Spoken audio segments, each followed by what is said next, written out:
It's time to get rambling with your host of the Ramblin' Bout Wrestling podcast, Nick Pearl.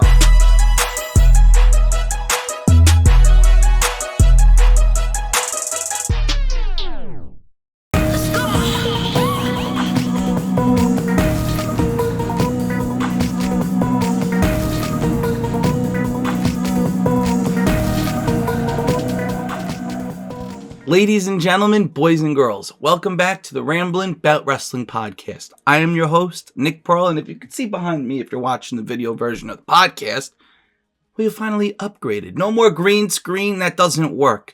We have the logo, my brand new Ramblin' Bout Wrestling podcast logo, and it looks, quite frankly, fantastic.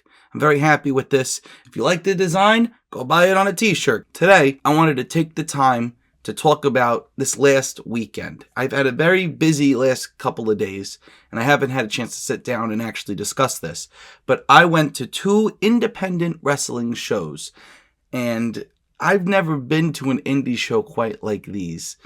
I'd been to a couple of GCW shows. They had the one at the Hammerstein, they had the one at the mall in Jersey that we were driving past when we went to Full Gear, and I was at Bloodsport, and I'll be going to Bloodsport again in Vegas. This was vastly different. The 2 shows that I went to this last weekend, vastly different than any show I've ever been to. So I want to talk a lot about this. Let's get rambling. So there were 2 shows. There was a show on Saturday and there was a show on Sunday. Saturday was Victory Pro Wrestling, VPW, and Sunday was Creative Pro Wrestling. I buy these tickets. I took my little cousin, the Squag, Phil Squaggle, to Victory Pro Wrestling on Saturday. Snowing, terrible weather conditions, didn't stop us. We worked at the pharmacy 9 to 4, got in the car, and drove over after we got some McDonald's. I think it's our tradition now, before going to a show, me and him. We drive over, we get to the parking lot. I didn't know what to expect. I didn't know if the parking lot was going to be packed. I didn't know how many people were going to be there, because I thought there'd be a lot of people. And then I looked on YouTube and I'm looking at the crowd in the background, and it didn't seem like it was really full. It was in a big room and all the seats were pretty much filled, but it didn't seem like a giant crowd. I'm used to LPW crowds and HOG crowds where you got a couple of rows of seats, maybe 3 or 4 rows, and then everybody stands up behind. This show looked a little different. So we literally did our research while we were at work. So Phil got very excited. I got even more excited because I'd never been to a crowd like this. So we pull up, get our spot. Phil's like, we gotta go in. I said, doors don't open yet. We got like 20 minutes. I didn't know where the line was. I didn't even know where to go in. I had no clue. We got out of the car. We had to end up walking around the building to the back, where they had a little sign that said that it was for the athletic center, the pro game athletics. And there were maybe 15 people in front of us. These kids were playing in a little corner. We stood there for maybe 5-10 minutes. Doors opened on time, which never happens. They go, oh, I'm sorry, guys. We're opening the doors on time today. Thank God, because I wasn't standing down in that weather. So we go in. I'm like, oh, are they going to have to check my bag? I don't know if they're going to check. They didn't check bags. I'm so used to them putting me in like a metal detector. Nope. We went right in. Flashed the ticket. They stamped my hand. They stamped Phil. I'm like, all right, that's different. And you walk in. They got 2 rows of seats on each side, and they got a couple more rows on, like, I guess where the hard cam would be. We didn't get the front row tickets, but we got general admission, so we could sit anywhere or even stand anywhere where we wanted to. Honestly, standing might have been better for me to film, but I wanted to sit. Second row, we still had a great view, and there were a bunch of kids in front of us. It started with like 2 or 3 in front of me, and next thing you know, there's 4, 5, 6, 7. They just kept coming. They were fully invested in this show. Jumping up and down, screaming, sitting on the barricade, hanging on the barricade, interacting with the wrestlers. These kids had an incredible time. And this company even does birthday parties. It does gender reveals. If I ever get married and have kids one day, I want to do a gender reveal like this. You see it on TikTok, Instagram, Twitter. One person wears pink, one person wears blue. Whoever wins, that's the gender of your baby. For that to happen, I need a girlfriend. So please, somebody hit me up. The Nickster is waiting. We walk around a little bit. you see a bunch of tables that are set up. They had the Ghostbusters there. They were selling a bunch of Ghostbusters stuff. Still not really sure who they were. And they just have a bunch of tables set up for the wrestlers. I said, ooh, this is different. The wrestlers that wanted to sell merch, they had their own table set up with their stuff on it. So walking past, you saw autographs, $10, $15. Some of them had trading cards, t-shirts. They had tons of options. And I thought that was really cool. Because I've never seen individual merch tables before. These guys come to the shows with their stuff, and then they try to sell it. I said, I guess everybody's going to be walking out, and they're going to be sitting at the tables at some point. So the show starts, and Phil automatically, I've never seen him so happy to be at a show. He'd only been to AEW, and he'd seen Samoa Joe. He loves Samoa Joe. There was no one like Samoa Joe in the show whatsoever. And I swear, it was like a fever dream. Phil's laughing. We had a good time. It wasn't an all-timer match. It was just a fun watch. So Phil's laughing. I said, all right, you know what? I'm glad I brought him. This show was just going to be a sit back, relax, and enjoy. The whole theme of this show was the Kings of New York. So you may be wondering, why is it called the Kings of New York? They did a tag team tournament where the winner of the tournament would get a shot at the tag titles at the next show. So they had that. Bunch of tag team matches, some great tag teams. People that really stood out to me. You had the Even Stevens. Oh, Skull and Bones. Bones is one sick bastard. I thought it was face paint, but I guess it's a mask when I zoomed in. He probably looked the most impressive out of anybody on this whole show.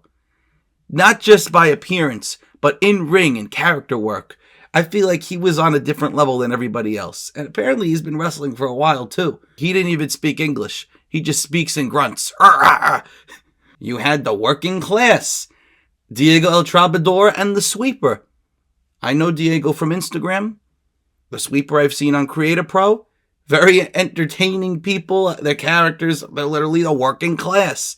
The most impressive tag team out of any of them had to be Security Inc., the team of Malcolm Murray and Ronnie Moses. Just as soon as they walked out, I knew they meant business. They started the night as baby faces, and they ended the night as heels. They actually turned in their matchup with the Even Stevens. They were distracting the ref, and then one of them tripped the Stevens and pulled them into the corner. Ooh, low blow. That must have hurt. No kids for you. And the way they did it, I didn't see any of it coming. It's like they were shocked that they did what they did, but they needed to get that tag title shot. So incredibly impressed with them. Would love to see them wrestle again. The matchup right before the break was for the New York State Championship. It was Jack Tomlinson going up against Brother Greatness. And I'd heard of Jack Tomlinson before. I'm pretty sure from college he's friends with my friend Courtney, because I've heard of him before. So I didn't know he was a New York State champion, and I also didn't know that he was a bad guy. So he came out. I was kind of shocked to see him, disrespecting people. He's got prior experience being an actor, so his whole character is that he's the leading man. Brother Greatness was also fantastic too. Everything he did was praise the Lord. Did a jumping slam, yelled hallelujah. He was doing for the Father, the Son, and the Holy Spirit, doing the whole thing. So that was a lot of fun. So we go to intermission. I didn't know how long intermission was going to be, but I figured they have the table set up. They're going to have intermission. All the wrestlers came out, sat at their merch tables, doing meet and greets. As of that show, I hadn't seen any of them really before, so I didn't want to go up and introduce myself just in case, I get nervous. And if I go up to them to talk to them, what am I going to say? Now I know who they are, so the next show I go to, I will go up and talk to a bunch of them. But just seeing them all come out, interacting with the fans, the thing about this show is that it was all interactive with the crowd. That's how you got everybody invested. It wasn't the matches. It wasn't the characters. It was crowd interaction. There was this one guy, and he was at this show and the Creator Pro show. I don't know who he is, but he just walked around the whole night just yelling, "You're a piece of crap. You're garbage. You suck," the whole night. And it was the funniest thing I'd ever heard. Just this guy constantly going around. They'd be cutting a promo in the ring. Somebody would be talking to a guy in the crowd.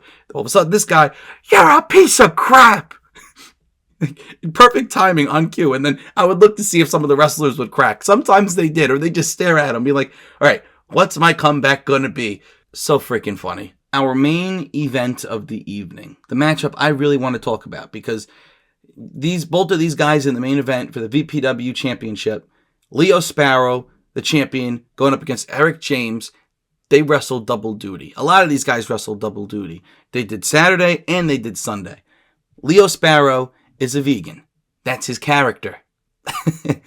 If you Google him, at one of the Creative Pro shows from like the last year and a half, he had a matchup against MJF. That's how high they think of this guy.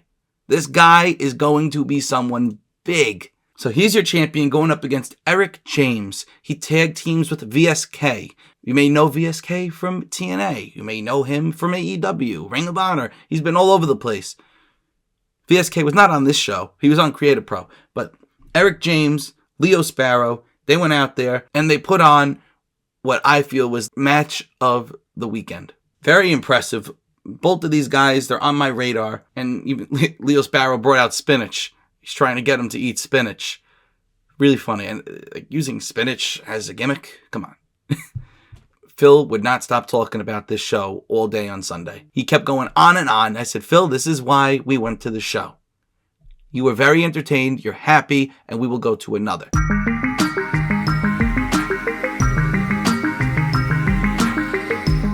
So moving from this show to Creative Pro, I went with my boy from high school, Chris Angelo. Again, we didn't buy front row seats. We got general admission. This crowd was definitely bigger than a VPW show, but it was in an enclosed space, so it sounded loud, ring even closer to us. It was in the Knights of Columbus Lodge in a church.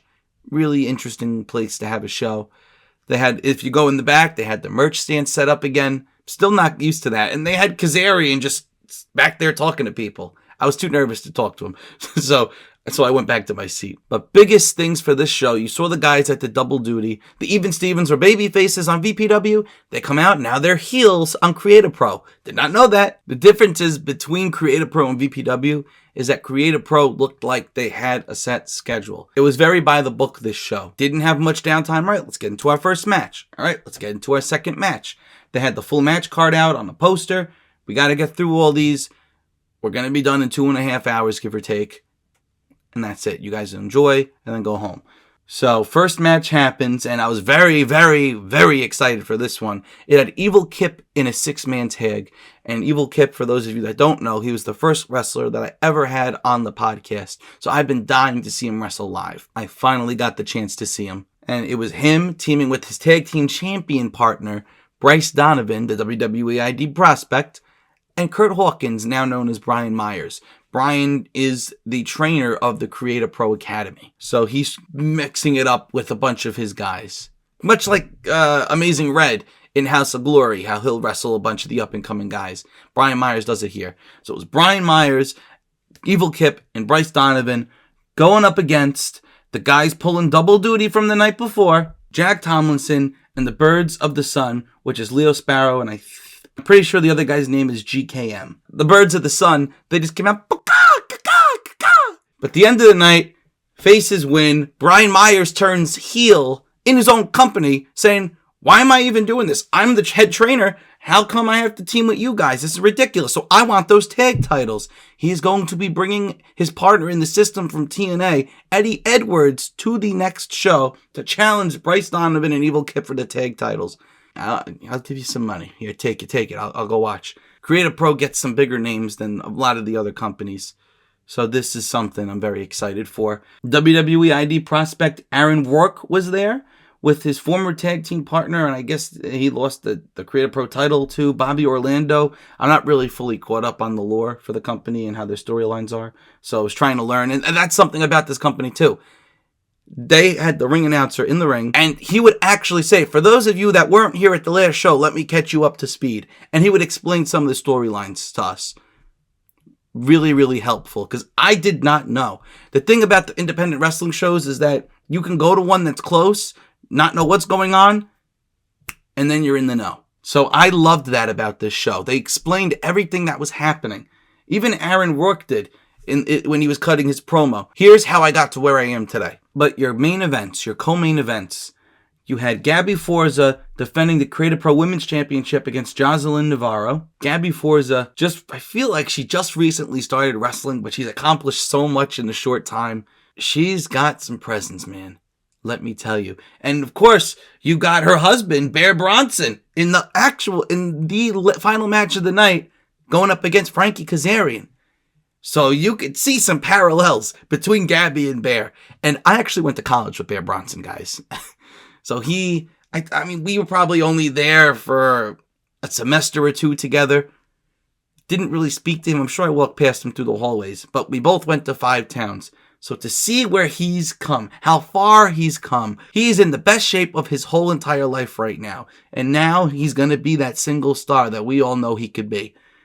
Put on a classic against Frankie Kazarian, the ring general. And I guess you could kind of say that Brer is like the heart and soul of Creative Pro. So both of these matches, Gabby Forza defended her championship. Unfortunately, Bear Bronson did not come out on top against Kaz. But it was just so fun to see Kaz wrestle live. And seeing my boy go toe-to-toe with him, good stuff. I thought Bear got hurt, though, too. There were some parts where he took this nasty bump on the apron. I said, I hope he can get up from that, because I know he's had some back problems recently. He got up and fought through the pain. This show was a treat. Both of these shows were treats. So would I go to another independent wrestling show like these? 100% absolutely. The thing is scheduling. They run these shows at the same time as other shows. I know the 15th, there's a VPW show, and there's also HOG with Mercedes Moné. If Mercedes doesn't drop in prices, I will be going to VPW. I did not purchase my tickets just yet. At the next Creative Pro show, which I want to go to, they got Hornswoggle. So I will meet Hornswoggle. It'll actually be the second time that I've met him. And I want to show him the video of when I first met him, when we were younger. It was him and Santino. So I'm really excited for that. I've always wanted to even meet Matt Cardona again to show him some of the clips, because he had the neck brace on when we first met him, when he was in that whole thing with John Cena and Kane and Eve Torres. We met him at the mall. So I want to show him that picture. I want to show Hornswoggle the video. And then I would love to show Santino if I could meet him again one day. But look, that's in the future. Independent wrestling is alive and well. I can't believe it took me over 24 years to go to a Creative Pro show, to go to a VPW show, to go to any local wrestling show. What's wrong with me? If there is a local independent wrestling show near you, go to it. These guys, they can be big. You could be watching someone like a Bear Bronson now, who it can be a future AEW world champion. Remember, he's signed to AEW right now. He could be a future world champion. You got Kazarian, who's been like a 30-year vet. You've got Gabby Forza, who I'm sure will get signed to a company like NXT. Bryce Donovan, WWE prospect. Jack Tomlinson, Leo Sparrow. All these guys will be future players. I'm pretty sure I'm the same age as Jack Tomlinson, too. They're all going to be big-time game changers in the future. So by going to these shows now, the independent shows that they're wrestling on, not only do you get to learn about them, you get to know them not just as the wrestler, but as the person. So when they start to see more and more success in their careers, get signed to a big-time company, you're able to say, wow, I've been on this journey with them the entire time. That's what independent wrestling is about. I've been your host, Nick Pearl, and I'll catch you all on the next one. Let's keep rambling, everybody. Welcome to